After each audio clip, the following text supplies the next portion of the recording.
Hi நண்பர்களே, நான் உங்கள் கமலி. எல்லாரும் நலமா இருப்பீங்கன்னு நம்புகிறேன். இந்த வீடியோ எதுக்கு அப்படின்னு பார்த்தீங்கன்னா, என்னோட வீடியோஸில் கமெண்ட்ஸில் வந்துட்டு நிறைய பேர் ஹேர் வந்துட்டு ட்ரை ஹேர் காட்டுங்க, தலை துவட்டுறத வீடியோ போடுங்க, அப்புறம் ஹேரில் அப்ளை பண்ணுறது நிறைய ஆயில் வச்சுட்டு ஹேரு வீடியோ போடுங்க, ஹேரில் வந்துட்டு நிறைய ஆயில் வச்சு எப்படி வைக்கிறது அப்படிங்கிறத வீடியோ போடுங்கன்னு நிறைய கமெண்ட் பண்ணியிருந்தீங்க. ஸோ அதுக்காக நான் இப்போது என்னோடய ஹேருக்கு வந்துட்டு ஆயில் வைக்கிறேன். நான் 2 சைடு பிரிச்சுட்டு ஹேரை தலை உச்சியிலேருந்து நல்லா அப்ளை பண்ணுறேன். எண்ணெய் எடுத்துக்கிட்டு நல்லா வேரில் அப்சர்வ் ஆகுற மாதிரி நல்லா அப்ளை பண்ணுறேன்.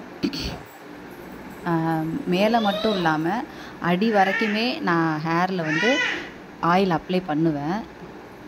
ஸோ இதில் பார்த்தீங்கன்னா தெரியும், நல்லா பிரித்து எல்லா பக்கட்டும் மேலேருந்து ஃபுல்லாக ஹேர் ஃபுல்லாகவே கீழே அடியில் வரைக்குமே நான் எண்ணெய் வைக்கிறேன்.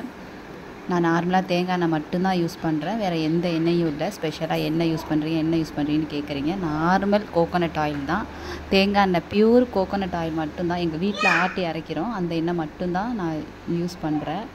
ஸோ அந்த பக்கெட்டு தடவியாச்சு. ஸோ இந்த பக்கெட்டும் அதே மாதிரி மேலே ஃபுல்லாக அப்சர்வ் ஆகிற மாதிரி நல்லா அப்ளை பண்ணிவிட்டு, அப்புறம் கீழே அடியில் எண்ணெய் வைக்கிறது ரொம்ப முக்கியம். அந்த இடத்துல வெடிச்சு இருக்கும். அது ஆயில் வைக்கும்போது அது நல்லா வளர்கிறதுக்கு ஹெல்ப்ஃபுல்லாக இருக்கும்.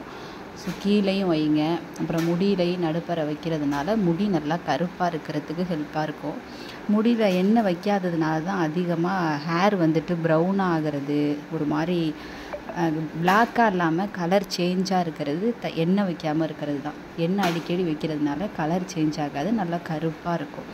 நீங்கள் கண்ட எண்ணெய் வைக்கணுன்ற அவசியம் இல்லை, காஸ்ட்லியான எண்ணெய் வைக்கணுன்றதும் அவசியம் இல்லை. சும்மா எண்ணெய் வச்சுட்டு நார்மலாக தேங்காய் எண்ணெய் வச்சுட்டு இதே மாதிரி நம்ம அடி வரைக்கும் வச்சுட்டு நார்மலாக கொண்டை போட்டுட்டு நம்ம வேலையை பார்க்கலாம். அதுக்கப்புறமா சிக்கு எடுக்கிறதுனாலும் பின்னுறதுனாலும் எண்ணெய் வைக்கிறது ரொம்ப ரொம்ப முக்கியங்க தலைக்கு. உங்களுக்கு நான் யூஸ் பண்ணுற எண்ணெய் வேணும் அப்படின்னா எனக்கு கமெண்டில் சொல்லுங்கள். உங்களுக்கு எங்கள் வீட்டில் நான் ரெடி பண்ணுற அந்த எண்ணெய் உங்களுக்கு நான் கொரியர் பண்ணி வைக்கிறேன். யாருக்கெல்லாம் எண்ணெய் வேணுமோ அவங்கெல்லாம் கமெண்டில் சொல்லுங்கள். நான் ரெடி பண்ணுறேன். இன்ன வரைக்கும் நான் யாருக்கும் கொடுக்குற மாதிரி ஐடியா இல்லை. ஸோ இனிமேல் நான் கேட்குறவங்களுக்கு எங்கள் வீட்டில் நாங்கள் ப்ரிப்பேர் பண்ணுற எண்ணெயை சென்ட் பண்ணலான்னு இருக்கோம். வேணுன்றவங்க கமெண்ட் பண்ணுங்கள். நீங்கள் சொல்கிறதுல தான் என்னோடய டெசிஷன் இருக்குது. ஸோ ஃபுல்லாக நான் ஆயில் அப்ளை பண்ணிட்டேன், எண்ணெய் தேங்காய் நான் அப்ளை பண்ணிட்டேன். அதுக்கப்புறம் நான் கொண்டை போட்டுக்கிறேன். கொண்டை போட்டாச்சு. அப்புறம் வீட்டில் நார்மலாக வேலையை பார்க்க வேண்டியதுதான். இதே மாதிரி வேறு என்ன வீடியோஸ்லாம் நீங்கள் கேட்டிருந்தீங்களோ அந்த கமெண்ட்ஸ் எல்லாத்தையுமே நான் நோட் பண்ணி வச்சுருக்கேன். இது ஆயில் வைக்கிற வீடியோ. இதுக்கப்புறம் நான் தலைக்கு குளிச்சுட்டு தலை துவட்டுறது, அப்புறம் காய வைக்கிற வீடியோ, அது எல்லாமே அப்கமிங் வீடியோஸில் போடுறேன். ட்ரை ஹேராகவும் காட்டுறேன். ஸோ தொடர்ந்து சப்போர்ட் பண்ணுங்கள், ஃபாலோ பண்ணுங்கள், ஷேர் பண்ணுங்கள். தேங்க்யூ ஃப்ரெண்ட்ஸ், பாய்.